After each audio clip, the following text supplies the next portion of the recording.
और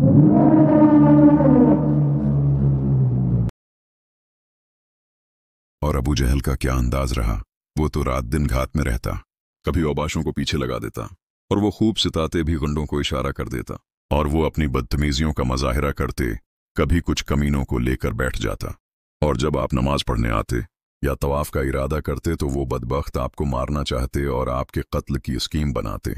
हजरत अबूबकर उनको रोकते और उनकी हरकतों पर बेजारी और नफरत का इजहार करते। बहुत ही हसरत के साथ कहते, क्या किसी को महज इस बात पर हलाक करोगे कि वो कहता है मेरा रब अल्लाह है, हालांकि वो अल्लाह के पास से वाज़ेह निशानियां भी लेकर आया है। अलान नतीजे में अबू बकर भी उनकी अजीतों से न बच पाते, सब चारों तरफ से टूट पड़ते और बेतहाशा मारते कि आइंदा होंठ हिलाने की भी जरात न करें और वो अपनी नापाक हरकतों को पूरी आज़ादी से अंजाम दे सकें। मगर अबू बकर कब मानने वाले थे। वो जानते बूझते अपनी जान खतरे में डाल देते, क्योंकि उनको अपनी जान से ज्यादा आपकी जान प्यारी थी। फिर मानने का सवाल भी क्या था कि दोस्त के लिए हर चोट उनके लिए आराम जान और बास तस्कीन व उत्मीनान थी। और आपका क्या हाल था। आप बहुत ही दर्द व हसरत के साथ बार बार फरमाते, खुदा की कसम जब तक अबू तालिब जिंदा रहे कुरैश ने मुझे कभी न सताया।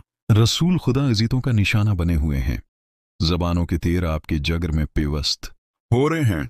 ये सोचकर मुखलिस साथियों का दम घटने लगता, क्योंकि इस तरह आप दो दो तलखियों से दो चार थे।